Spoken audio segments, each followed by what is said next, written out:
ഞാൻ ഉപയോഗിക്കില്ല എന്നുള്ളതല്ല. സേഫും അതന്നെ, ഇഞ്ചക്റ്റബിൾ ആണ് സേഫ്. ആങ്സൈറ്റി നന്നായിട്ട് ഉണ്ടാകും, നല്ല ഹൈപ്പർ അടിക്കും. വാട്ടർ മാനിപ്പുലേഷൻ നമ്മൾ നടത്തും.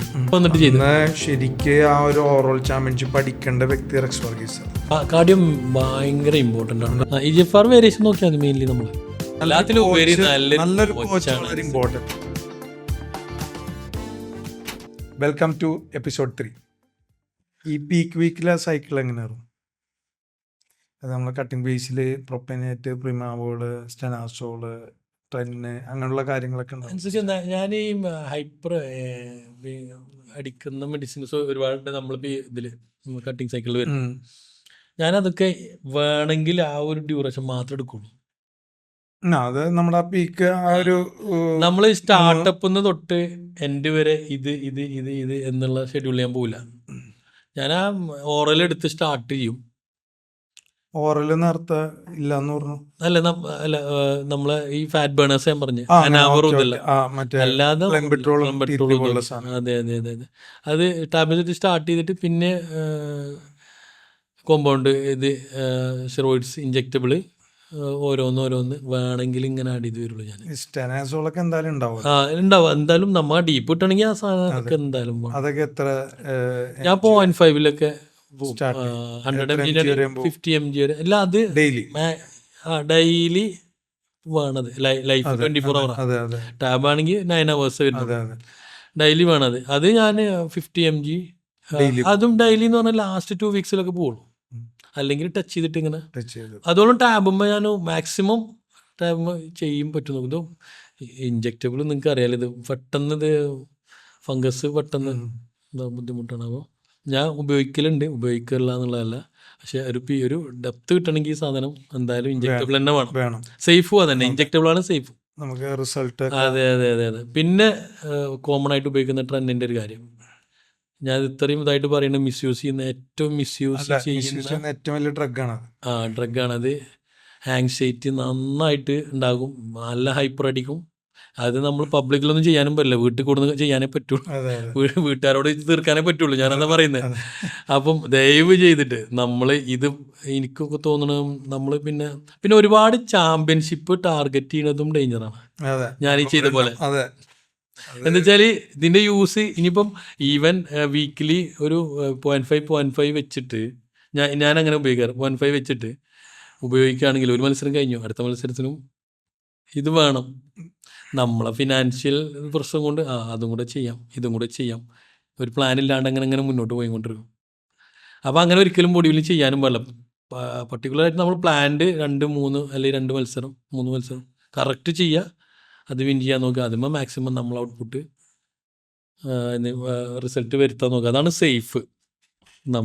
ഞാൻ സാധിക്കേണ്ട ഒട്ടുമിക്ക കോമ്പറ്റീഷൻ ഞാൻ ഈ ഇയറിൽ കണ്ടു. ഞാൻ അതിൽ 1-2 കോമ്പറ്റീഷനിലാണ് സ്കിന്നിനെ കുറച്ച് വാട്ടർ ആയിട്ടൊക്കെ എന്ന് പറഞ്ഞത് ഫാറ്റായിട്ട്. ഇപ്പോൾ സ്റ്റേജിലും നമ്മളിവിടുന്ന് കാണുമ്പോൾ അത്ര ഡീപ്പായിട്ട് മനസ്സിലായില്ലെങ്കിലും ആ മസ്കുലാരിറ്റിയുള്ള ബാലൻസ് തിരിച്ചറിയാൻ പറ്റും.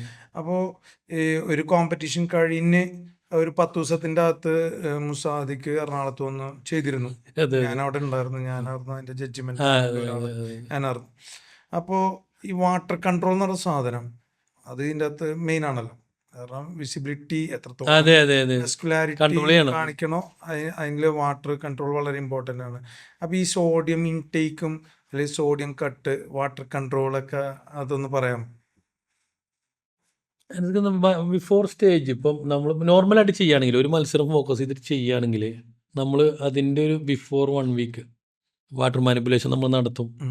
കാർബോ ലോഡിങ്ങും ഡിഫറെൻറ്റ് കാർബോ ഇട്ടിട്ടും നമ്മൾ ചെക്ക് ചെയ്ത് നോക്കും. അപ്പോൾ അതിൽ ഏറ്റവും നല്ല കണ്ടീഷൻ വരുന്ന ഒരു ദിവസം നമ്മൾ ലോഡ് ചെയ്ത കാർബോ അതെടുത്തിട്ടാണ് പിന്നെ നമുക്ക് പരിചയമില്ലാത്തൊരു കാർബോ നമ്മൾ ഒരിക്കലും ലോഡ് ചെയ്യാനും പോരുത് ആ സമയത്ത്. അതൊക്കെ സ്റ്റോമക്കിന് പ്രശ്നമുണ്ട്. വളരെ ഇമ്പോർട്ടൻ്റ് ഉള്ള സാധനമാണ്. പരീക്ഷിച്ചിട്ട് എനിക്ക് എന്താണോ നമ്മൾ ഇപ്പം ഇച്ചിരി അവില്, മലരി അല്ലെങ്കിൽ ഡ്രൈ, ഇതൊന്നും സ്റ്റൊമക്കിന് അന്ന് വരെ നമ്മൾ കൊടുക്കാത്ത സാധനങ്ങളേക്കാരം. അപ്പം അങ്ങനെ ഞാൻ കുട്ടികളുടെ ഒരു അറിവിനാട്ടോ ഞാൻ പറയുന്നത്, നിങ്ങൾക്ക് ഇതൊക്കെ നല്ല എക്സ്പീരിയൻസ് ഉണ്ടാവും, എനിക്കറിയുന്ന ചെറിയ കാര്യങ്ങൾ പറഞ്ഞിട്ട്. അപ്പം ഇതൊരിക്കലും അങ്ങനെ ചെയ്യരുത്. പിന്നെ വാട്ടർ മാനിപ്പുലേഷൻ നമുക്ക് പല രീതിക്കുണ്ട് വാട്ടറിൻ്റെ ഇൻടേക്ക്. അപ്പോൾ തലേ ദിവസം വരെ ഞാൻ 8 ലിറ്ററൊക്കെ എടുത്തിട്ട് കോമ്പറ്റ് ചെയ്ത് കുട്ടികളെ കുട്ടികളിൽ നിന്ന് പിന്നെ ഒരു അന്നത്തെ ദിവസം ഒരു 500 ml മാത്രം ബാലൻസ്. അപ്പോൾ വാട്ടർ കംപ്ലീറ്റ്ലി ഞാൻ കട്ട് ചെയ്യാറില്ല. പിന്നെ അപ്പോൾ സാൾട്ടും അത് മസിലിന്റെ വോളിയത്തിനെ ബാധിക്കും. പിന്നെ സാൾട്ടും ഞാൻ അങ്ങനെ കട്ട് ചെയ്യാറില്ല. ഒരു ദിവസമൊക്കെ പിടിച്ചാൽ പിടിക്കും, അല്ലെങ്കിൽ അങ്ങനെ പോയിട്ട് ചെയ്യും. എന്താ വെച്ചാൽ ഇത് രണ്ടും ഭയങ്കര ഡേഞ്ചറാണ്. അതെ, അപ്പം പിന്നെ അതുപോലെ ബാധിക്കുന്ന ഒരു കാര്യമാണ്. ഇത്ര മത്സരങ്ങൾ നമ്മൾ ഇങ്ങനെ ചെയ്ത് കഴിഞ്ഞാൽ അതിനെ ശരിക്കും ബാധിക്കും. ഭയങ്കരമായിട്ട് പ്രശ്നം വരും അത്. അപ്പൊ ഈ ഡ്യൂററ്റിക്സ് പോലുള്ള സാധനങ്ങളൊക്കെ ഉപയോഗിക്കാറുണ്ട്. ടിക്സ് വേണമെങ്കിൽ അനുസരിക്കാം, നമുക്ക് വേണമെങ്കിൽ അത്ര കണ്ടീഷൻ. പിന്നെ ഈ മത്സരം സീസണിലൊക്കെ ഉപയോഗിച്ച കാരണം ഇത്രയും അടുപ്പിച്ച് 1-2 മത്സരം ഞാൻ ഒരു മാസത്തിൽ തന്നെ ഉപയോഗിച്ചിട്ടുണ്ട്, 3 ടാബ്ലറ്റ് ഉപയോഗിച്ചിട്ടുണ്ട്. കാരണം ഞാൻ കണ്ടിട്ടുള്ളത് ഹെവി വെയിറ്റ് ഉള്ളവർക്ക് വലിയ ബാധിക്കാറില്ല. ഇപ്പൊ എന്നെ പോലെ ബാൻഡം വെയിറ്റ് ഒക്കെ എന്ന് വെച്ച് കഴിഞ്ഞാൽ ആ വെയിറ്റ് അത്രയും മസ്കുലറിൽ എത്തിച്ച് പിന്നെ ഒന്ന് വെള്ളം കുടിച്ചു വരുമ്പോഴത്തേക്ക് അതൊക്കെ ശരീരത്തിൽ പിടിച്ചിട്ടുണ്ടാവും. അതെ അതെ. പിന്നെ അടുത്ത മത്സരത്തിലൂടെ വരുമ്പോഴത്തേക്കും പൊതുവെ ഞാൻ 2 മത്സരം ഒരു സീസൺ ചെയ്യാം. ഒരു റെയിൽവേ ചാമ്പ്യൻഷിപ്പ്, നാഷണൽ ചെയ്യും. നാഷണൽ കാരണം ഇങ്ങനെ പിടിച്ചു നിൽക്കല് നമ്മുടെ ആ ചെറിയ വെയിറ്റിൽ പറ്റില്ല. വലിയ വെയിറ്റ് ഒക്കെ ആണെങ്കിൽ ഈ പറഞ്ഞ പോലെ ചെയ്യാം. പിന്നെ ഞാൻ കാർബലോഡിൻ്റെ കേസ് അതിനെ ഒരിക്കലും മറക്കില്ല. കാരണം നമുക്ക് ഇതേപോലെ അത്ര വലിയ മത്സരങ്ങളൊന്നും ഇല്ലാത്ത സമയത്താണ് ഞാനൊരു മിസ്റ്റർ ഇന്ത്യ അടുപ്പിച്ച് ചെയ്തുകൊണ്ടിരുന്ന സമയത്ത് നമുക്ക് പരീക്ഷിക്കാനായിട്ടന്ന് സ്ഥലങ്ങളില്ല. അങ്ങനെ ഒരു കാർബലോഡിങ് പരീക്ഷിച്ചിട്ട് ഗോൾഡ് അടിക്കേണ്ടടുത്ത് നിന്ന് തേർഡിലോട്ടൊക്കെ എത്തിയത് ഭാഗ്യം. കാരണം അന്ന് അതുവരെ ഇല്ലാത്ത വെള്ളം എങ്ങനെയൊക്കെ മൂടിക്കെട്ടി വലിയൊരു പാടുറന്നു എനിക്ക്. ഞാൻ നിങ്ങളെ അത് ഒത്തിരി നിങ്ങളെ ആ ടൈമിൽ ചെയ്ത് ഒരുപാട് ആളുകൾ കണ്ടിട്ടോ. ഞാനൊക്കെ ഇതിനകത്ത് ഇത്ര ഇൻവോൾവ് ആയി വരുന്നത് ബോഡി ബിൽഡിങ്ങിൽ ഞാൻ നിർത്തി പോയിട്ടും പിന്നെയും നിങ്ങളെ കൂടെയൊക്കെ ഞാൻ മിസ്റ്ററിനെ ചെയ്തിട്ടുണ്ട്. 12-13 ബോൾഗാട്ടിലൊക്കെ ചെയ്തിട്ടുണ്ടെന്ന്. 75 ചെയ്തിട്ടുണ്ട്. ശരി, ഞാനന്ന് 75 വിപിനല്ലായിരുന്നു. നോർത്ത് ഇന്ത്യക്കാനല്ല അടിച്ച് വിപിൻ 80 ചെയ്തെന്ന് തോന്നുന്നു. ഞാൻ 70 ചെയ്ത. 65 വന്നു. ഒരു 120 ഗ്രാമിന്റെ വ്യത്യാസത്തിൽ ഞാൻ 70 പോയി. 120 ഗ്രാം.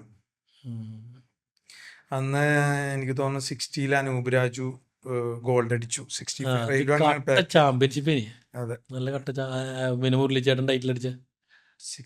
അതെ അതെ. അന്ന് എനിക്ക് ബൈജു ചേട്ടന്റെ ലാസ്റ്റ് ചാമ്പ്യൻഷിപ്പ്. ഏത് വെയിറ്റിലാ ചെയ്തേ? 75 ആണല്ലേ. അന്ന് നമ്മൾ ഈ കേരള ചാമ്പ്യൻഷിപ്പ് കഴിഞ്ഞൊരു ഒരു 13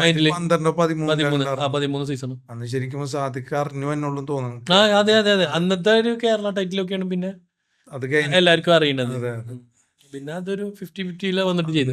ശരിക്ക് ആ ഒരു ഓവറോൾ ചാമ്പ്യൻഷിപ്പ് അടിക്കേണ്ട വ്യക്തി റെക്സ് വർഗീസ് ശരിക്ക്. കാരണം അതിന് ഏതാണ്ട് കുറച്ചും മാസങ്ങൾക്ക് മുന്നേ പുള്ളി മരണപ്പെട്ടു. അത്ര പീക്ക് ഫോമിലാണെന്ന് വെച്ച്. അപ്പോൾ അതിനുശേഷം അത്രയും പൊട്ടൻഷ്യലുള്ള എസ്പെഷ്യലി ഫോർ ലോവർ, അത് ബോഡി ബിൽഡിങ്ങിലെ ഏറ്റവും വലിയൊരു ഇമ്പോർട്ടൻറ്റ് പാർട്ടാണ് ലോവർ പാർട്ട്. ലോവർ ബോഡി സ്റ്റേജിൽ ഞാൻ അനുഭവിച്ചു. അതെ, അത് കിട്ടിയെന്ന് പറയാൻ പറ്റില്ല. അത് അത്രയും സ്ട്രഗിൾ ചെയ്ത് ഡെവലപ്മെന്റ് ചെയ്ത ഒരാളാണ് മുസാദിഖ്. ഇനി അടുത്ത കോമ്പറ്റീഷൻ എക്സ്ട്രീം പ്രോ പറഞ്ഞിട്ടുണ്ട്. എക്സ്ട്രീം പ്രോ ഇറങ്ങാനുള്ളൊരു ആഗ്രഹമുണ്ട്. ഇച്ചിരി കൂടെ മസിൽ വെയിറ്റ് എന്തെങ്കിലും ചെയ്യാം. കേട്ടാൻ പറ്റും. മെയിലല്ലേ ചേട്ടൻ ചെയ്യുന്ന വലിയൊരു ഇതുപോലെ സപ്പോർട്ട് ചെയ്തിട്ട് ഒരു മത്സരം ഇന്ത്യയിൽ ഞാൻ അറ്റൻഡ് ചെയ്തിട്ടില്ല. ഞാൻ ഒരു മത്സരം അറ്റൻഡ് ചെയ്തിട്ടുണ്ട്. മറ്റേ ഇവരുടെ ഒരു ബിഗ് മസിൽ ന്യൂട്രീഷൻ്റെ. അത് ഒരു വർഷം നടന്നുള്ളൂ. അത് ഡയറ്റിന് 10 lakh 9 lakh ക്ലാസ്സിന് 1,12,000 അങ്ങനെ എന്തൊക്കെയാണ്. പിന്നെ ഇത്രയും ഞാൻ ഇപ്പം നിങ്ങൾക്ക് അറിയാം, ഇത്രയും വലിയ ക്യാഷ് പ്രൈസ് എൻ്റെ കാറും ഇതെല്ലാം കൊടുത്തിട്ടുണ്ട്. ഇപ്പോൾ താറിൻ്റെ ചാമ്പ്യൻഷിപ്പ് കഴിഞ്ഞു. ഇത്രയും ക്യാഷ് പ്രൈസ് ചേട്ടൻ ചെയ്യുന്ന വലിയൊരു കാര്യമാണത്. ഭയങ്കര കാര്യമാണത്. അത് ക്യാഷ് ഒരുപാട് ആളുകളുടെ കയ്യിലുണ്ട്. ബോഡി ബിൽഡേഴ്സിനെ സ്പോൺസറൊക്കെ ചെയ്യണം. ക്യാഷ് ഒരുപാട് ആളുകൾ കയ്യിലുണ്ട്. പക്ഷെ ഇത് ബോഡി ബിൽഡേഴ്സിന് വേണ്ടി സ്പെൻഡ് ചെയ്യാൻ ഉള്ളൊരു മനസ്സുണ്ടല്ലോ, അതിന് വലിയൊരു അംഗീകാരം പുള്ളിക്ക് കൊടുക്കണം. സത്യമായിട്ട് ക്യാഷ് എന്തായാലും അധ്വാനിക്കാതെ ഈ സാധനം വരില്ലല്ലോ. വെറുതെ ആരും കൊണ്ടു കൊടുക്കൂലല്ലോ. എന്നാ മത്സരം നടത്തിക്കോളൂ എന്ന് പറഞ്ഞിട്ട് അത് പുള്ളി ആള് ചെയ്യുന്ന വലിയൊരു കാര്യമാണത്. ജിചേട്ടനെ ഞാൻ വിളിച്ചിട്ടുണ്ട് 2-3 കാര്യത്തിന് വേണ്ടിയിട്ട്. എനിക്കൊരു ഇന്റർനാഷണൽ കോച്ചിന് വേണ്ടിയിട്ട് പുള്ളി എത്ര ഭംഗിയായിട്ടാണ് സംസാരിക്കണമെന്ന് അറിയാമോ. ഒരു ഇതിൽ ആ അതെ അതെ അതെ. അത്ലറ്റ് എല്ലാരെയും വിളിച്ചു കഴിഞ്ഞാൽ നല്ല ഓർമ്മയാണ് പുള്ളിക്ക് ചെയ്ത എല്ലാരും അറിയും, എല്ലാരും നോട്ട് ചെയ്യും, എല്ലാരും അറിയും. പുള്ളിയൊക്കെ എപ്പോഴും ലൈവായി. ഒരു ഫീൽഡാണത്. അതാണ് പുള്ളിക്ക് അതിനോട് ഇഷ്ടം. അതെ, അതുകൊണ്ടാവും ഇത്ര സ്പെൻഡ് ചെയ്തിട്ട് ഈ സംഭവങ്ങളൊക്കെ നടത്തുന്നത്. എനിക്ക് തോന്നുന്നു അത് ഒരു മുഖച്ഛായ മാറ്റും അല്ലേ. അതെ, ഇനി എനിക്ക് തോന്നുന്നു മലയാളികൾക്ക് ഒത്തിരി കൂടി അതെ അതെ. കേറിപ്പോകാനുള്ള ഒരു വഴിയെ പുള്ളി ഒരുക്കും. ചേട്ടൻ വിചാരിച്ചു കഴിഞ്ഞാൽ ഒത്തിരി നടക്കും. അതില് ഒരു ഇന്റർനാഷണൽ ഫിഗർ ഉള്ള ഒരാളാണ് മുസാദിഖ്. എനിക്ക് തോന്നുന്നു ഇനി അങ്ങോട്ട് 2-on-2 ഒക്കെ ചെയ്യാൻ റേഞ്ചുള്ള. എനിക്ക് താല്പര്യമുണ്ട് എനിക്ക്, സത്യം പറയാലോ. എൻ്റെ മനസ്സിലുള്ള ഒരു ആഗ്രഹം ഇത് തന്നെ, 2-on-2 ചെയ്യണം, ഒരിക്കലെങ്കിലും ഒരു ഒളിമ്പിക് സ്റ്റേജിൽ കയറണം എന്നുള്ളൊരു ആഗ്രഹമുണ്ട്. ഇതുണ്ടല്ലോ, സപ്ലിമെന്റ്സ് ഏതൊക്കെ ഉപയോഗിക്കാം? ഇപ്പോൾ വേ പ്രോട്ടീൻ, ക്രിയാറ്റിൻ അങ്ങനത്തെ ഉള്ള കാര്യങ്ങൾ, അത് എത്ര ഗ്രാം വെച്ച് എടുക്കാറുണ്ട്? ഒരു 3 സ്കൂപ്പൊക്കെ എടുക്കാറുള്ളൂ. അത് ഇപ്പം ഫുഡിൽ നിന്ന് മാക്സിമം ഫുഡിൽ നിന്ന് തന്നെ എടുക്കും ഞാൻ. ഫുഡിൽ നിന്ന് പറ്റാത്ത ഇപ്പോൾ ട്രാവലിങ് അല്ലെങ്കിൽ പെട്ടെന്നുള്ള എന്തെങ്കിലും ആവശ്യങ്ങൾക്കായിട്ട് ഞാൻ എടുക്കാറുള്ളൂ. അല്ലെങ്കിൽ മാക്സിമം ഫുഡിൽ നിന്ന് തന്നെ എടുക്കാറ്. എങ്കിലും ഒരു 1.5 സ്കൂപ്പൊക്കെ, ഒരു 40 ഗ്രാം വേ പ്രോട്ടീനിൽ നിന്ന് എടുക്കാറുണ്ട്. ഇപ്പോൾ ഒരു ദിവസം തന്നെ വ്യത്യസ്തമായിട്ടുള്ള ഭക്ഷണത്തിൽ നിന്ന് പ്രോട്ടീൻ കൺസ്യൂം ചെയ്യുമോ? അതായത് ഇപ്പോൾ ഫിഷ് ആണെങ്കിൽ ഫിഷ് തന്നെ ആയിരിക്കോ, അല്ലെങ്കിൽ ഡയറ്റിലുള്ള കറക്റ്റ് മാക്സിമം കറക്റ്റ് ചെയ്യാൻ നോക്കും. ട്രാവൽ ചെയ്യുമ്പോഴൊന്നും ഇപ്പോൾ വീട്ടിലാണെങ്കിൽ ഇപ്പോൾ ബീഫ് തന്നെ ഇപ്പം ഞാൻ ഓഫ് സീസൺ എടുക്കുമ്പോൾ എനിക്ക് ഒരു മീൽ ഞാൻ ബീഫ് എടുക്കും. പരമാവധി കേട്ടാണ്ട് ഞാൻ നോക്കാറുണ്ട്. പ്രത്യേകിച്ച് സ്കോട്ടിന്റെ ദിവസമൊക്കെ ആണെങ്കിൽ അങ്ങനെയൊക്കെ ഞാൻ ചെയ്യാം. അങ്ങനെ നോക്കാറുണ്ട്. അങ്ങനെ വല്ലതും ശ്രദ്ധിച്ചിട്ടുണ്ടോ? അത് ഫുഡ് തന്നെയാണ് നിങ്ങളത് പറഞ്ഞ പോലെ. ഒരു ടൈം ഫിഷ് ഉണ്ട്, പിന്നെ 2 മീല് ചിക്കൻ ഉണ്ട്, വേണ്ട് ഒരു മീൽ ഇതുപോലെ ബീഫ് എന്തെങ്കിലും എടുക്കാറുണ്ട്. എഗ്ഗും എടുക്കും, എഗ്ഗും ഒരു ടൈം എടുക്കാറുണ്ട്.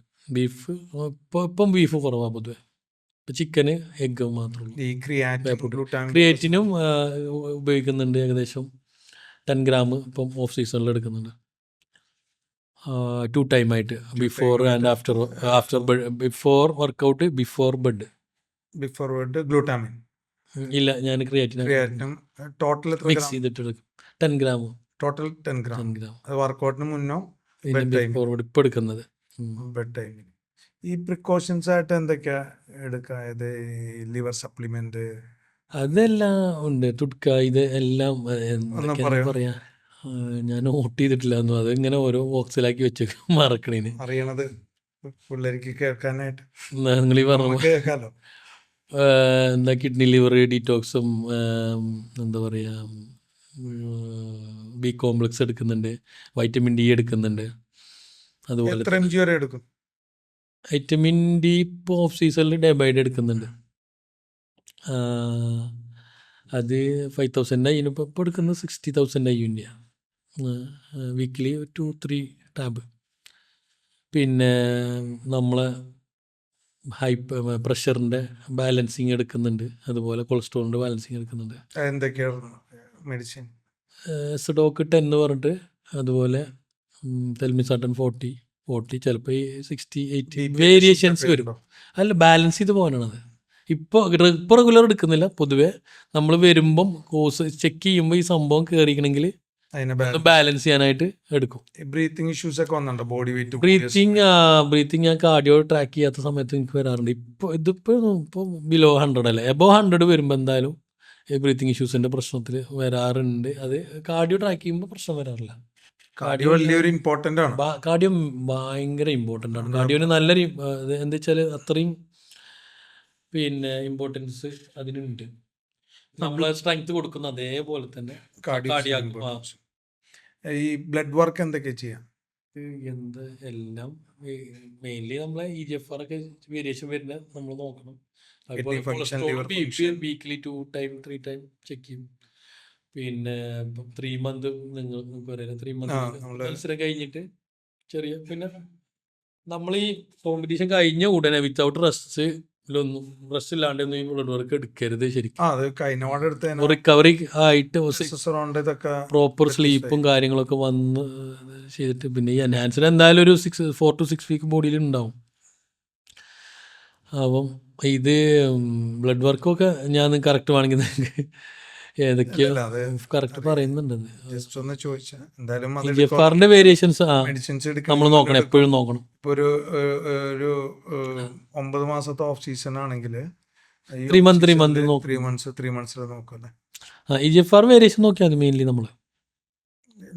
അത് കഴിഞ്ഞ് നിങ്ങളിപ്പോ കോമ്പറ്റീഷൻ കഴിഞ്ഞാല് നമ്മളുടെ ടെസ്റ്റോസ്റ്ററോൺ ഒക്കെ ബാലൻസ് ചെയ്യാനായിട്ടുള്ള സംഭവങ്ങളൊക്കെ എങ്ങനെ എടുക്കാം? TRT പോലുള്ള സാധനം TRT ഇപ്പൊ നിർത്തി കഴിയുമ്പോ, ഇപ്പൊ ഒരു സീസൺ നിർത്തി കഴിയുമ്പോ പിന്നെ എന്തൊക്കെയാ ശ്രദ്ധിക്കാം? കാരണം അതൊന്നും ആരും ശ്രദ്ധിക്കാത്ത ഒരു ഒന്ന് റിലാക്സ് ചെയ്തിട്ട് പിന്നെ നമ്മൾ ഇത് എല്ലാവരും ഈ PCT എന്നുള്ള സെറ്റപ്പിലേക്ക് ഡയറക്റ്റ് പോവാണ്. പക്ഷെ അതിൻ്റെ പകരം നമ്മൾ ഈ ബ്ലഡ് വർക്ക് കഴിഞ്ഞിട്ട് അതിനകത്ത് വേരിയേഷൻ ഉണ്ടെങ്കിൽ അതിനെ ട്രീറ്റ് ചെയ്താൽ മതി. എല്ലാരും PCT അതിന്റെ ബാക്കിൽ പോകും. ഞാൻ ക്ലാസ് പൊതുവെ ചോദിക്കുന്ന സംഭവം എന്റെ ക്ലാസ്സിലെല്ലാം ഞാൻ കൃത്യമായിട്ട് കൊടുക്കും. അപ്പൊ ഞാൻ പറയാറുണ്ട്, ഞാൻ ഇങ്ങനെ എടുക്കാറില്ല, എങ്കിലും പഠിപ്പിക്കുമ്പോൾ ഇത് പഠിക്കണം. അതെ എന്താണെന്നുള്ളത്. അപ്പോ എനിക്ക് തോന്നുന്നത് ഇന്ന് പല കുട്ടികളും ഇത് കഴിഞ്ഞോടെ തന്നെ PCT എടുക്കലാണ്. നിങ്ങൾക്ക് ഒത്തിരി കോൾ വരെ ഉണ്ടായിരിക്കും. PCT-യിൽ എന്തൊക്കെ ചെയ്യാം, അങ്ങനെയൊക്കെ ചെയ്യാം, ഇതിന്റെ മെഡിസിൻ കിട്ടും. അപ്പോൾ ഇതിങ്ങനെയാണ് ഇതിന്റെ കാര്യങ്ങൾ. ഈ ഗ്ലൂട്ടാത്തയോൺ പോലുള്ള സംഭവങ്ങൾ യൂസ് ചെയ്യാറുണ്ട്. ലിവർ ഡിറ്റോക്സ്, ഇമ്മ്യൂണിറ്റിക്കൊക്കെ ഇത് ഉപയോഗിക്കാം. പക്ഷെ ഒക്കെ ഓവർ ബഡ്ജറ്റിൽ വരുമ്പോഴേ നമുക്ക് ലിമിറ്റേഷൻ, ഫിനാൻസ് ഭയങ്കര ഇമ്പോർട്ടൻസാണ്. ലിമിറ്റേഷൻസ് ഉണ്ട്. ഞാൻ ഇങ്ങനെയൊക്കെ ചെയ്യുന്നുണ്ടെങ്കിലും എനിക്ക് ഒത്തിരി ലിമിറ്റേഷൻസ് ഉണ്ട്. ഇനി എത്ര വർഷം ഈ ഫീൽഡിൽ നിൽക്കും? അയ്യോ അങ്ങനെയൊന്നും ചെയ്യണമെന്നുണ്ടാ നല്ല ഇതുകൂടെ. ഇതിനുള്ള ഇഞ്ചുറി എല്ലാം വന്നിട്ടുണ്ടോ ഇതിനിടക്കോ അല്ലെങ്കിൽ ഇതിനു മുന്നോ? ഇഞ്ചുറി അങ്ങനെയൊന്നും വന്നിട്ടില്ല. ചെറിയ ഷോൾഡർ, നമ്മൾ മൊബിലിറ്റി എക്സസൈസോ കൊടുക്കാത്തതിൻ്റെ പ്രശ്നങ്ങൾ, ബാക്ക് സ്റ്റിഫൊക്കെ ആവുന്ന ഓവർ ബോഡി വെയിറ്റ് ഒക്കെ വരുമ്പോഴേ അത് കറക്റ്റ് നമ്മൾ ബ്രീത്തിങ്ങിൽ അതെല്ലാം കൺട്രോൾ സെറ്റ് ചെയ്യാൻ പറ്റും. കറക്റ്റ് അങ്ങനെ സെറ്റ് ചെയ്ത് പോയാൽ മതി. വലിയ ഇഞ്ചുറി ആയിട്ടൊന്നും ഇതുവരെ വന്നിട്ടില്ല. ഇനി ഇപ്പോൾ ഏജ് എത്രയായി? ഏജ് ഒരു ഫാക്റ്റാണല്ലേ. 37 വയസ്സായി. അതിന് ചോദിച്ചു ഇനി എത്ര വർഷം വരെ ചെയ്യാൻ ആഗ്രഹിക്കുന്നു? ശരിക്കും ഫോറിനേഴ്സിന്റെ പ്രോട്ടോകോളിൽ പോവാണെങ്കിൽ നമുക്ക് ഇനിയും ഒരു 5-8 വർഷമൊക്കെ നന്നായിട്ട് ചെയ്യാൻ പറ്റും. പണ്ടും കൂടെ വേണ്ടേ? അതാണ് ഞാൻ ചോദിക്കുന്നത്, ഇനിയുള്ള ആഗ്രഹങ്ങൾ എന്താ? ഇതുവരെ വന്ന വഴി കമ്പയർ ചെയ്യുമ്പോൾ ഒത്തിരി പേര് ആഗ്രഹിക്കുന്നത് ഒരു വേൾഡ് ചാമ്പ്യൻ ആകാന്നുള്ളതാണ്. അത് ചുമ്മാ ഇതല്ല, ഒരു ഓവറോൾ ടൈറ്റിലാണ് ഇരിക്കണേ എൻ്റെ മുന്നിൽ. അതുപോലെ മിസ്റ്റർ യൂണിവേഴ്സ് എനിക്ക് തോന്നുന്നു സിൽവർ മെഡൽ അല്ലേ വന്ന്, സിൽവർ മെഡൽ. അപ്പൊ ഇന്നിപ്പോ എക്സ്ട്രീം പ്രോ കാണുന്നുണ്ട്. എനിക്ക് തോന്നുന്നു ഇന്ത്യയിൽ നടക്കുന്ന ഏറ്റവും വലിയൊരു ചാമ്പ്യൻഷിപ്പാണ് അത്, എക്സ്ട്രീം പ്രോ. അതും സെലക്ടഡ് അത്ലറ്റ് അതിൽ ക്വാളിഫയർ ആയിട്ടുള്ള ഒരാളാണ് മുസാദിഖ്. ഇത് കഴിഞ്ഞാൽ പിന്നെ വന്നത് അമേച്ചർ ഒളിമ്പ്യ, ഷെറു ക്ലാസിക് ചെയ്യണം, റീജിയണൽ ഷോ ചെയ്യേണ്ടി വരും NPC-ന്റെ. അപ്പോൾ ഈ വേൾഡ് ചാമ്പ്യൻഷിപ്പും ഇതൊക്കെ അടിച്ച പ്രോ കാർഡ് അതങ്ങനെ ഇല്ല. NPC FBBR ഇതിലല്ലേ ഇങ്ങനെ പോകുന്നേ. അതെ, ഇപ്പൊ നമുക്ക് ഈ ഷെറു ക്ലാസിക്കില് പ്രോ കാർഡ് ഉണ്ട് അല്ലേ? Pro card. അപ്പോൾ ഇനി അങ്ങോട്ടേക്ക് ഒരു ഒളിമ്പ്യ നോക്കണുണ്ടോ? അതിന് എത്ര മാസം ഓഫ് സീസൺ എടുക്കും? ഏത് വർഷത്തേക്കാണ് നമുക്കത് കാണാൻ? എനിക്ക് ഇത് ഒരു നല്ലൊരു ഓഫ് സീസൺ കിട്ടിയൊരു മത്സരം ഞാൻ ചെയ്യുകയാണെങ്കിൽ എനിക്ക് അടിക്കാൻ പറ്റും എന്നുള്ള പൂർണ്ണ വിശ്വാസം എനിക്കുണ്ട്. അതിനുള്ള എല്ലാം ഉണ്ട് മുസാദ്. ഇല്ല, എനിക്ക് ഭയങ്കര ഇത്രയും മത്സരം വെച്ചിട്ട് ഞാനൊരു കാൽക്കുലേഷൻ പറയാട്ടോ, ഞാൻ അടിക്കും എന്നുള്ളതല്ല പറഞ്ഞത്. നമ്മളതിന് ശ്രമം നടത്തിയിട്ട് അതിനുള്ളൊരു സാധ്യത ഉണ്ടെന്ന് ഞാൻ പറയുന്നത്. അതിനുള്ള സപ്പോർട്ട് കിട്ടിക്കഴിഞ്ഞാൽ ഞാൻ എന്തായാലും അത് ചെയ്യും. ഓഫ് സീസണ് നന്നായിട്ട് പിടിച്ചു കഴിഞ്ഞാൽ അത്യാവശ്യം മസിൽസ് ബോഡിയിൽ കയറി കഴിഞ്ഞാൽ തന്നെ എനിക്ക് അതിൻ്റെ ഒരു അനുഭവം ഞാൻ പറഞ്ഞില്ല. ഇപ്പോൾ 25-ലും ഒക്കെ എനിക്ക് ആകെ ഒരു 6 മാസം കണ്ടിന്യൂ ചെയ്യാൻ പറ്റിയത്. അതിന് നല്ല സിസ്റ്റമാറ്റിക് ആയിട്ട് പോവുകയാണെങ്കിൽ കംപ്ലീറ്റ്ലി ചെയ്യാൻ പറ്റുന്നുള്ള വിശ്വാസമുണ്ട്, ചെയ്യണമെന്ന് ആഗ്രഹമുണ്ട്. ഇനി വരുന്ന ബോഡി ബിൽഡേഴ്സിന് അല്ലെങ്കിൽ ഇപ്പോൾ ചെയ്തുകൊണ്ടിരിക്കുന്ന ബോഡി ബിൽഡേഴ്സിന് മുസാദിക്ക് എന്താ ഉപദേശം കൊടുക്കാം? ഉപദേശമല്ല, അവർക്ക് എന്തൊരു ടിപ്സ് ആരും കേൾക്കില്ല. അവർക്കൊരു ഗ്രോത്ത് ഉണ്ടാകാൻ, അവരുടെ ഫീൽഡിൽ നല്ലൊരു ഉയർച്ച ഉണ്ടാക്കാനായിട്ട് എന്തായിരിക്കും പറയാൻ ആഗ്രഹിക്കും? അവർ ആദ്യം എൻ്റെ അടുത്ത് ചോദിക്കുക നിങ്ങളെ ലെഗ് എങ്ങനെയാ, അതേ കാര്യം ചോദിക്കാം. ഇതേ എൻ്റെ അടുത്ത് മിക്കവാറും ചോദിക്കാറുള്ളൂ. അതെങ്ങനെയാ, അതിൻ്റെ വർക്കൗട്ട് എങ്ങനെയാ, അതെങ്ങനെയാ, ഇതിൻ്റെ നമ്മൾ ഈ സംസാരിച്ചില്ല ഇതിനകത്ത്, ആ പോയിന്റ് എല്ലാം അതിനകത്തുണ്ട്. വർക്കൗട്ടിൻ്റെ ടെമ്പൊക്കെ, മസിൽ മൈൻഡ് കണക്ഷൻസ്, പിന്നെ ഷെഡ്യൂൾ, ട്രാക്കിങ്, പിന്നെ ഒരു നല്ലൊരു ഗൈഡ്, എല്ലാത്തിലും ഉപരി നല്ലൊരു കോച്ച് കോച്ചാണ് വളരെ ഇമ്പോർട്ടന്റ് ആണ്. ഭയങ്കര ഇമ്പോർട്ടൻ്റ് ആണ് ഇതൊക്കെ. ഞാനൊന്നുമല്ല ഇപ്പം നിങ്ങളൊക്കെ വന്ന വഴികളും സ്ട്രഗിൾ ചെയ്തതും അത്ര ചിലപ്പോൾ ഞാൻ ഈ ഒരു ഉൾനാട്ടിൽ നിന്ന് വന്നുകൊണ്ട് സ്ട്രഗിൾ ചെയ്തേക്കും ഈ ഫീൽഡിൽ നിൽക്കാൻ വേണ്ടിയിട്ട്. പക്ഷേ അതിലുപരി ഇപ്പോഴും നമുക്കുള്ള എന്നെ സംബന്ധിച്ച് എനിക്ക് വലിയൊരു അനുഗ്രഹം കേട്ടോ ഇത്. ഈ ഒരു ഇത് നിങ്ങളെപ്പോലെയുള്ള കുറേ ആൾക്കാർ ഈ സംസാരിക്കാനും പരിചയപ്പെടാനും നിങ്ങളുടെ കൂടെ കോമ്പറ്റ് ചെയ്യാനും ഒക്കെ പറ്റിയത് എനിക്ക് ഞാൻ എന്താ വെച്ചാൽ ഞാൻ ഒരിക്കലും പ്രതീക്ഷിച്ചിട്ടുണ്ടായിരുന്നില്ല ആ സമയത്തൊന്നും. പിന്നെ നമ്മൾ ഓരോ മത്സരത്തിൽ കണ്ടും പരിചയപ്പെട്ടും അങ്ങനെ വരുമ്പോൾ എന്ന് വെച്ചാൽ ഞാൻ ബ്രേക്ക് ചെയ്ത് പലവട്ടം പോയതാണ്. ബോഡി ബിൽഡിങ്ങിന് എനിക്ക് ചെയ്യാൻ പറ്റൂല എന്നുള്ളൊരവസ്ഥയിൽ വന്ന് പലവട്ടം ബ്രേക്ക് ചെയ്തതാണ് ഞാൻ. അപ്പോൾ പിന്നെ ആക്സസ് ഇല്ലല്ലോ, പിന്നെ ഫീൽഡ് നമ്മൾ വിടും, പേഴ്സണൽ ട്രെയിനിങ് ജിമ്മ് നടത്തിപ്പുകാരനാവും ഒക്കെ ആയിട്ട് അങ്ങനെ പോകും. അപ്പോൾ അതിനൊരു ഭാഗ്യം കൂടാണ്. എന്തായാലും ഇനി വരുന്ന ഒരു ജനറേഷന് അത് കൺസിസ്റ്റൻസി നിങ്ങൾ ഈ പറഞ്ഞ പോയിന്റ് നല്ലൊരു കോച്ച്, ആ കോച്ചിൻ്റെ കോച്ച് വളരെ ആ ഇമ്പോർട്ടന്റ്. ഒരു വലിയൊരു കോച്ച് എന്നൊരു വലിയൊരു മരം, ആ മരത്തിൻ്റെ ശിഖരങ്ങളിൽ ഇതെല്ലാം വരും. നിങ്ങൾ ഈ പറഞ്ഞ ഈ സംഭവങ്ങളെല്ലാം എല്ലാം വരും. നല്ലൊരു കോച്ച് എന്നുള്ളതാണ്. പിന്നെ ഇതിനകത്ത് ഫണ്ട് റേസ് ചെയ്യാൻ പറ്റാത്തൊരു ആളുകൾ ഇത് ഇങ്ങനെ ഒപ്പിച്ചു.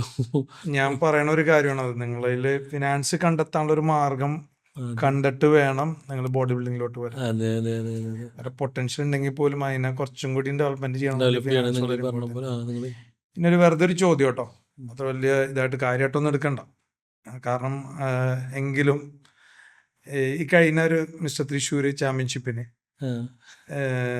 നമ്മളെല്ലാവരും പ്രതീക്ഷിച്ചിരുന്നത് മുസാദിക്ക് ഓവറോൾ ചാമ്പ്യൻ ആവുന്നുള്ളതാണ്. പക്ഷെ നിർഭാഗ്യവശാൽ അത് നിങ്ങൾ റണ്ണറപ്പായി മാറി.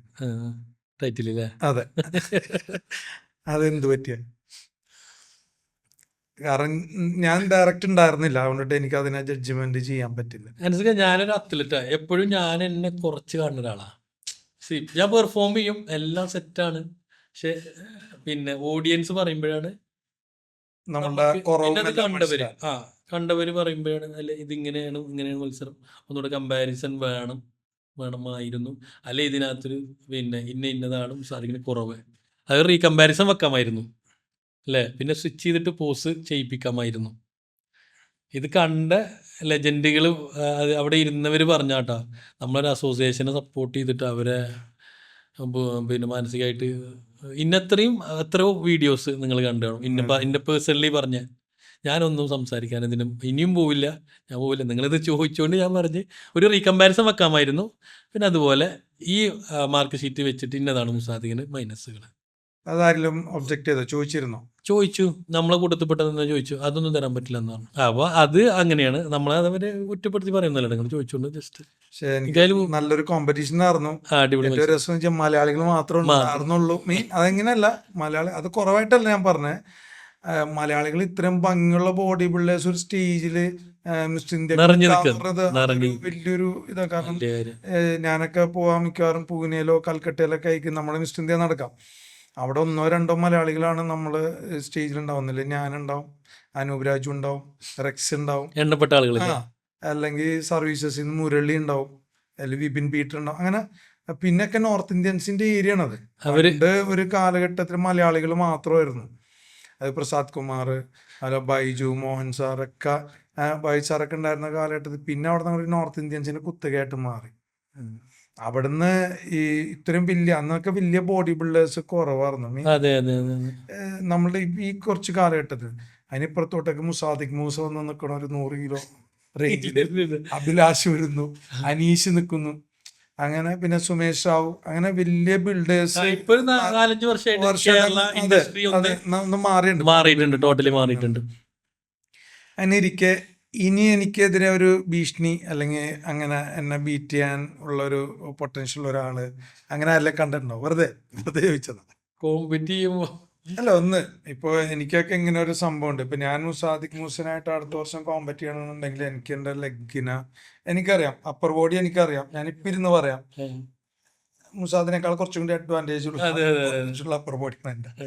പക്ഷെ ലോവർ എനിക്ക് ബിൽഡപ്പ് ചെയ്യണം. മുസാദിക് മൂസിനെ ബീറ്റ് ചെയ്യണമെന്നുണ്ടെങ്കിൽ ലോവർ കുറച്ചും കൂടി ബിൽഡപ്പ് ചെയ്യണം. കാരണം ഞാൻ 75 നിങ്ങൾ +100 ആണ്. 25 കിലോത്തിന്റെ വ്യത്യാസം നമ്മൾ തമ്മിലുണ്ട്. അപ്പോൾ ഞാൻ മുസാദിക്കിനെ കാണുന്നത് ഇന്ന ഇത് വെച്ചിട്ടാണ്. എനിക്ക് ആ ലോവർ പോർഷൻ എനിക്ക് കവർ ചെയ്യാനായിട്ട് വേണ്ടി വരും. അതേപോലെ മുസാദിക്കിന് അല്ലെങ്കിൽ അടുത്ത സീസണിൽ കുറച്ചും കൂടി ബെറ്റർ ആയി കഴിഞ്ഞാൽ മുസാദിക്കിന് അടി കിട്ടും. അടി കിട്ടും വെച്ചാൽ കൈവച്ചടിക്കുമെന്നല്ല ഉദ്ദേശിക്കുന്നത്. കോമ്പറ്റീഷനിൽ നിങ്ങളുടെ കവർ ചെയ്യണ ഒരാളെ അല്ല അങ്ങനെ മനസ്സിൽ തോന്നിയിട്ടുണ്ടോ? എനിക്ക് നോർത്ത് സൈഡിൽ നിന്നൊക്കെ IBBFന്റെ അത്ലറ്റൊക്കെ നിങ്ങൾക്ക് അറിയാലോ, ആ ലൈനപ്പ് അതിലൊന്ന് കയറി ഒന്ന് ചെയ്യണം എന്നൊക്കെ ആഗ്രഹം ഉണ്ടായിരുന്നു. പക്ഷെ ഇത് ഇങ്ങനെ സൊസൈറ്റിന്റെ പ്രശ്നങ്ങളൊക്കെ ആകുമ്പോഴേ അത് മത്സരിക്കണം ആരാ? നമ്മളുടെ നിങ്ങളെ കൂടെ മത്സരിക്കുന്ന രാംനിവാസ്, രാംനിവാസ്, സുനിത് ജാദവ്, ഇവരെ കൂടെ കോമ്പറ്റ് ചെയ്യണം, നിൽക്കണം, ബീറ്റ് ചെയ്യണം എന്നുള്ളതല്ല, മത്സരിക്കണം എന്നുള്ളൊരു ആഗ്രഹം എനിക്കുണ്ടായിരുന്നു. നടക്കുന്നറിയില്ല എന്തായാലും. നടക്കും, നടക്കട്ടെ. ഇപ്പൊ ഇന്റർനാഷണൽ ഇപ്പൊ ആരാ സൂക്ഷിച്ചൊന്നും നോക്കണില്ല. ഇടയ്ക്ക് നമ്മളുടെ ബോഡി ബിൽഡർ ഇപ്പൊ താറൊക്കെ അടിച്ച് സൂക്ഷിച്ചിൽ നിന്നൊക്കെ മാറി. ഞാൻ ചോദിച്ചത് കേരളത്തിൽ നിന്ന് അങ്ങനെ ആരെങ്കിലും തോന്നിയുണ്ടോ? ആരെയും കുറച്ച് കാണുന്ന ടെൻസ് കഴിഞ്ഞാൽ നമ്മള് ഒരു മത്സരിക്കാൻ എനിക്ക് അങ്ങനെ ഒരു ഭയങ്കര ചലഞ്ചായിട്ടൊന്നും ഇപ്പം എന്നെ സംബന്ധിച്ച് ഇപ്പൊ അഭിലാഷ് ഭയങ്കര പൊട്ടൻഷ്യൽ 2-3 വർഷമായിട്ട് ഇപ്പൊ ഓല കൂടെ ഒക്കെ ഒന്നിച്ച് മത്സരിച്ചില്ല. അപ്പൊ എനിക്ക് വലിയൊരു ബുദ്ധിമുട്ടായിട്ടൊന്നും എനിക്ക് തോന്നുന്നില്ല, വലിയ റിസ്ക് ആയിട്ട്. ഞാൻ അങ്ങനെ ചെയ്യും ഇങ്ങനെ ചെയ്യുന്നുള്ളല്ല, അത്ലറ്റ് അല്ലേ, നമുക്ക് ആ ഒരു മിനിറ്റുകളും നമുക്ക് ഭയങ്കര ഇമ്പോർട്ടൻ്റാണ്. ആ കാർബോ ലോഡിങ് എല്ലാം ഇമ്പോർട്ടൻ്റാണ്. അപ്പോൾ എനിക്ക് ഒരു ഇവരടിക്കണ അങ്ങനത്തെ ഒരു ഇതൊന്നുമില്ല എനിക്ക്. അതല്ല കേട്ടോ ഞാൻ ചോദിച്ചത്, അങ്ങനെ നമ്മളൊരാള് ചലഞ്ചായിട്ടും എനിക്ക് തോന്നിയില്ലേ. കോമ്പറ്റീഷൻ കുറച്ചും കൂടി ബെറ്റർ ആകാനായിട്ട് ഒരു എതിരാളിയെ പോയി അത് നാഷണൽ ലെവലിൽ ഞാനിപ്പം ഇവിടുത്തെ ഈ സ്റ്റേറ്റ് ചാമ്പ്യൻഷിപ്പ് ഇത്രയും കവർ ചെയ്തത് ഫിനാൻസിൻ്റെ ഒരു ഇഷ്യൂസ് കൊണ്ട് കവർ ചെയ്തതാണ്. അല്ലെങ്കിൽ ഞാൻ ഇറങ്ങൂല അതിനകത്തൊന്നും. ഞാൻ നാഷണൽ ലെവലിൽ മിനിമം ചെയ്ത് എന്താ വെച്ചാൽ മറ്റുള്ള ആ ഒരു ഓപ്പർച്യൂണിറ്റിയോടെ കട്ടാവുകയാണല്ലോ. അപ്പം നാഷണൽ ലെവലിൽ ഞാൻ പറഞ്ഞ പോലെ ഇങ്ങനത്തെ 1, 2, 3, 4 അത്ലറ്റുകൾ എനിക്ക് കോമ്പറ്റ് ചെയ്യണമെന്നുണ്ട്, അവരുടെ കൂടെ ഒന്ന് ചലഞ്ച് ചെയ്ത് പിടിക്കണം എന്നുണ്ട്. അത് നോർത്ത് സൈഡിൽ ഇപ്പൊ നമുക്ക് ആരും ഭീഷണി ഇല്ല എന്നാണ് ഇപ്പൊ പറയണത്. ഭീഷണിന്റെ അല്ല ഭീഷണി എല്ലാവരും ഭീഷണി. ഈവൻ ഇപ്പം ചെറിയ ഇപ്പൊ നിങ്ങൾ പറഞ്ഞ നിങ്ങൾ ശിഷ്യന്മാർ ചെറുതാണെങ്കിലും നമുക്ക് ഭീഷണി തന്നെയാണ്. അത്ലറ്റിന് പ്രിപ്പയർ ചെയ്ത് നമ്മൾ പോകണം സ്റ്റേജിൽ. പക്ഷെ എനിക്ക് ഇങ്ങനെ ഒരു ആഗ്രഹമുണ്ട്. ഇത് ഭയങ്കര ചലഞ്ചായിട്ട് എനിക്ക് തോന്നിയില്ല. ഇപ്പൊ ഈ 2-3 വർഷം വരെ കൂടെ കോമ്പറ്റ് ചെയ്തോണ്ട് അത് വെച്ചിട്ടുള്ള ഒരു സംഭവം ഞാൻ പറയുന്നത് കേട്ടോ. ഇതുവരെ നമ്മൾ സംസാരിച്ചത് ബോഡി ബിൽഡേഴ്സും മാത്രം, ബോഡി ബിൽഡിങ്ങിന്റെ കാര്യങ്ങൾ മാത്രമായിരുന്നു. അപ്പൊ കാലിഫോർണിയ എന്ന് പറഞ്ഞ ജിമ്മ് ബോഡി ബിൽഡേഴ്സിന് വേണ്ടിയിട്ടല്ലല്ലോ. അല്ല, ഞാൻ ഒരിക്കൽ ഒരു വീഡിയോ കണ്ടു, ഇത്രയും മെഷീൻ ഞാൻ ഇറക്കിയ സാധാരണ ആൾക്കാർക്കും അതിനൊരു ഇമ്പോർട്ടൻസ് കൊടുത്തിട്ടുണ്ട്. ഒരു ഫിറ്റ്നസ് ആഗ്രഹിക്കുന്ന ഒരു കൂട്ടം ആൾക്കാരുണ്ട്. ഇപ്പൊ അവര് പറയുന്ന ഒരു കാര്യം, നിങ്ങൾ അത്രയും മസിലൊന്നും വേണ്ട, വയറ് ഒന്ന് ഓടണം, ചാടണം, അല്ലെങ്കിൽ വെയിറ്റ് എടുക്കാൻ പറ്റണം. അങ്ങനത്തെ ആ ഒരു ഭാഗം ആൾക്കാർക്ക് കൊടുക്കാൻ പറ്റുന്ന അഡ്വൈസ് എന്താ? ബോഡി ബിൽഡിങ് എൻ്റയർലി ഡിഫറെൻ്റാണ്. നിങ്ങൾ പറയുന്ന പോലെ നമുക്കിപ്പം ഈവൻ ഫിറ്റ്നസ്സും ഈ നോർമലി നിൽക്കുന്ന ഒരാളാണെങ്കിൽ പോലും ബോഡി ട്രാക്ക് ചെയ്തിട്ട് തന്നെ പോകണം. ഈ പറഞ്ഞ ബ്ലഡ് വർക്കും കാര്യങ്ങളൊക്കെ എല്ലാവർക്കും പറഞ്ഞ സംഭവമാണ്. പക്ഷേ ഇതൊരു ഫിറ്റ് ആൻഡ് ഹെൽത്തി എന്നുള്ളൊരു സെറ്റപ്പിലേക്ക് ഫിറ്റ്നസ്സിൻ്റെ ഇതിലേക്ക് വരുമ്പോഴും ഇതിന് ഭയങ്കര ഇമ്പോർട്ടൻസ് ഉണ്ട്. പക്ഷേ ഡിഫറെൻ്റ് വഴിയാണ്. നമ്മൾ എക്സ്പെൻസും കാര്യങ്ങളൊന്നും വന്നിട്ടില്ലെങ്കിലും നമ്മളെ മിനിമം ബാലൻസ് ചെയ്യേണ്ട ഈ കാർബും പ്രോട്ടീനും ഫാറ്റും ഫിറ്റ്നസ്സിൽ നമ്മൾ മെയിൻറ്റെയിൻ ചെയ്തില്ല, പെർഫോമൻസ് കിട്ടില്ല, റിസൾട്ട് കിട്ടും. ആൾക്കാരും ഡയറ്റിന് വലിയ ഇമ്പോർട്ടൻസ്. അതെ ഡയറ്റ് നമ്മൾ പറയുന്നത് ഇത് ട്രാക്കായിട്ട് തന്നെ പോകണം. ഇപ്പോൾ 70 kg ഇപ്പം ഞാൻ ബോഡി വെയിറ്റ് ഉണ്ടെങ്കിൽ ആ 70 kgക്കുള്ള സാധനങ്ങൾ നമ്മൾ ചെയ്തു കൊടുത്തേ പറ്റുള്ളൂ. പൊതുവെ ആൾക്കാർ പെട്ടുപോണത് ഡയറ്റിന്റെ കേസിലാണ്. അതെ അത്ര പ്രോപ്പറായിട്ട് ഡയറ്റ് അങ്ങനെ നോക്കാറില്ല. അതെ. പിന്നെ ഒരുപാട് എന്ത് പറഞ്ഞാലും ബോഡി ബിൽഡേഴ്സിൻ്റെ വയ്യായിരുന്നൊരു സംഭവം ഒരു സൊസൈറ്റി നമുക്ക് ഇടയിൽ ഇഷ്ടം പോലെ ഉണ്ടല്ലോ. അങ്ങനത്തെ ഒരു സൊസൈറ്റിൻ്റെ ഇടയിൽ നമ്മൾ എന്ത് ഡിസ്കസ് ചെയ്തിട്ടും കാര്യമില്ല. ഇത്രയും നിങ്ങൾ പറഞ്ഞ പോലെ ഇത്രയും സോഷ്യൽ മീഡിയ ആക്സസും പഠിക്കാനുള്ള ഓപ്പർച്യൂണിറ്റി ഉണ്ടായിട്ട് പോലും അതൊന്നും പഠിക്കാതെ ബോഡി ബിൽഡേഴ്സിനെ കാണുമ്പോൾ മാത്രം കമൻ്റ് അടിക്കുന്ന അത് ഒരു കൂട്ടർ ഇപ്പോഴും നമ്മൾ മൈൻഡ് ആക്കാറില്ല. നമ്മൾ ഇതുവരെ ബോഡി ബിൽഡേഴ്സിനെ കുറിച്ചും മാത്രം സംസാരിച്ച്, ബോഡി ബിൽഡിങ്ങിനെ കുറിച്ചും മുസാദിക്കിനെ കുറിച്ചും അല്ലെങ്കിൽ മത്സരം ചെയ്യണ കാര്യങ്ങളെക്കുറിച്ചും. അതല്ലാതെ നമ്മുടെ ജിമ്മിലോട്ട് ഇപ്പോൾ കാലിഫോർണിയ പോലുള്ള വലിയൊരു ജിമ്മ് മുസാദിക്ക് എറണാകുളത്ത് സ്റ്റാർട്ട് ചെയ്തിട്ടുണ്ട്, പാലാരിവട്ടത്ത്. അവിടെ ബോഡി ബിൽഡേഴ്സ് അല്ലാതെ സാധാരണ ആൾക്കാർ ഫിറ്റ്നസ് ആഗ്രഹിച്ചു വരുന്ന ഒരുപാട് പേരുണ്ട്. അവർക്ക് എന്ത് മെസ്സേജാണ് കൊടുക്കാനുള്ളത്? ഇപ്പം ബോഡി ബിൽഡേഴ്സ് മാത്രമല്ല ഈ ഭക്ഷണക്രമം എല്ലാം ശ്രദ്ധിച്ച് മുന്നോട്ട് പോകേണ്ടത്. നോർമൽ ലൈഫിലുള്ള ഓരോരുത്തരും ഇത് ശ്രദ്ധിക്കേണ്ട കാര്യങ്ങളാണ്. അത്ലറ്റിന് വേറെ, നമുക്ക് വേറൊരു ട്രാക്കാണ് അല്ലേ, എക്സ്പെൻസും വേറെ ലെവലാണ്. പക്ഷേ ഇപ്പം ഏതൊരു ഫിറ്റ്നസ് ആഗ്രഹിക്കുന്ന ഏതൊരാളാണെങ്കിൽ പോലും അവർക്ക് വേണ്ട റിസൾട്ട് കിട്ടണമെങ്കിൽ ഇതെല്ലാം ട്രാക്കിൽ പോയേ, നോർമൽ ലൈഫിൽ ആണെങ്കിൽ പോലും അത് ട്രാക്കിൽ പോയേ പറ്റുള്ളൂ. ഡെയിലി വർക്കൗട്ട് റൊട്ടീനും ഈ പറഞ്ഞ കാർഡിയം എല്ലാം അവർക്ക് അവരുടേതായ രീതിയിലോട്ടത് ചെയ്തേ പറ്റുള്ളൂ. എങ്കിൽ തന്നെ ഈ ഫിറ്റ്നസ് ആഗ്രഹിച്ച് വരുന്നവർക്കും ഇതൊരു വെയിറ്റ് ട്രെയിനിങ് വേണം, സ്ട്രെങ്ത് കാർഡിയോ എന്തായാലും വേണം. അതിപ്പോൾ നമ്മൾ വേറെ ലെവലിൽ ചെയ്യുന്നത് മാത്രം. നമ്മൾ കുറച്ച് നമ്മൾ മോഡറേറ്റ് ട്രെയിനിങ്, അവരുടെ പ്രോട്ടീൻ ഇൻടേക്ക് മിനിമം ബാലൻസിൽ പോയാൽ മതി. ബോഡി വെയിറ്റ് 1 പോയാലും മതി. ഇത്രയും ചാമ്പ്യൻഷിപ്പ് ടൈറ്റിൽ അടിച്ച മുസാദിക്ക് വേൾഡ് ഓവറോൾ ടൈറ്റിൽ അടിച്ചു. എന്താ പറയുക, യൂണിവേഴ്സ് സിൽവർ മെഡൽ വന്നിരുന്നു. ഒത്തിരി മിസ്റ്റർ ഇന്ത്യ ചാമ്പ്യൻഷിപ്പ് ഓവറോൾ ചാമ്പ്യനായി. അതുപോലെ കേരളത്തിലെ ഈ കഴിഞ്ഞ എല്ലാം ഓവറോൾ ചാമ്പ്യൻഷിപ്പാണ്, ടൈറ്റിലാണ് വിൻ ചെയ്തത്. ഇനി അടുത്ത ലക്ഷ്യം, ഇനി അങ്ങോട്ട് പോകാനുള്ള മെയിൻ ഒരു ഈവെൻറ്റിനെ കുറിച്ചൊന്ന് പറയാം. മനസ്സിലായി. എൻ്റെ മെയിൻ ഒരു എയിം എന്ന് പറഞ്ഞാൽ ഒരു ഒളിമ്പിക് സ്റ്റേജിൽ 212 അല്ലെങ്കിൽ അവരെ കൂടെ ഒന്ന് നിൽക്കണം, ചെയ്യണമെന്ന് ആഗ്രഹമുണ്ട്. അതിന് ടൈം എടുത്ത് ഓഫ് സീസണൊക്കെ എടുത്ത് ചെയ്യുകയാണെങ്കിൽ പറ്റും എന്നുള്ളൊരു കോൺഫിഡൻറ്റും എനിക്കുണ്ട്. അപ്പം ഇനിയിപ്പോൾ ജിജുവേട്ടൻ്റെ മത്സരം വരുന്നുണ്ട് നമ്മുടെ, അത് ചെയ്യണമെന്ന് ആഗ്രഹമുണ്ട്. അത് കഴിഞ്ഞ് റീജിയണൽ ഷോ ഏതെങ്കിലും NPCൻ്റെ ചെയ്യണം, പിന്നെ പ്രോ കാർഡ് മത്സരം അങ്ങനെ ചെയ്യണം എന്നുള്ളതാണ് ഒരു. ഇനിയിപ്പോൾ പ്രോ കാർഡിന് ഏത് കോമ്പറ്റീഷനാ? ഷെരു ക്ലാസിക് വരുന്നുണ്ട് ജൂണിലൊക്കെ ആയിട്ട്. പിന്നെ ഡിസംബർ നവംബറൊക്കെ ആയിട്ട് അമേച്ചർ ഒളിമ്പിയൊക്കെ വരുന്നുണ്ട് ബോംബെയിൽ വെച്ചിട്ട്. പിന്നെ ഔട്ട് ഓഫ് കൺട്രി ഇഷ്ടംപോലെ ചാമ്പ്യൻഷിപ്പ് വരുന്നുണ്ട്. അതിൽ നല്ല സ്പോൺസർ വേണം, നന്നായിട്ട് സപ്പോർട്ട് കിട്ടിക്കഴിഞ്ഞാൽ നമ്മൾ മുന്നോട്ട് പോകും. എല്ലാ സ്പോൺസേഴ്സായിട്ട് വരുന്ന മിസ്റ്റർ ഒളിമ്പ്യ, ഇനി വരുന്നൊരു മിസ്റ്റർ ഒളിമ്പ്യ 212 ആ സ്റ്റേജിൽ നിൽക്കാനും അതിലൊരു ചാമ്പ്യനാകാനും എല്ലാവിധ ആശംസകളും നേരുന്നു. Thank you for coming. അതെ, താങ്ക് യു സോ മച്ച്. നമ്മുടെ ഈ പ്രോഗ്രാമിന് വൈസ് ഫൈനാൻഷ്യൽ പ്രൈവറ്റ് ലിമിറ്റഡ് നടക്കാവുള്ള അവരാണ് ഈ പ്രോഗ്രാമിന് നമ്മൾ സ്പോൺസർ ചെയ്തേക്കുന്നത്.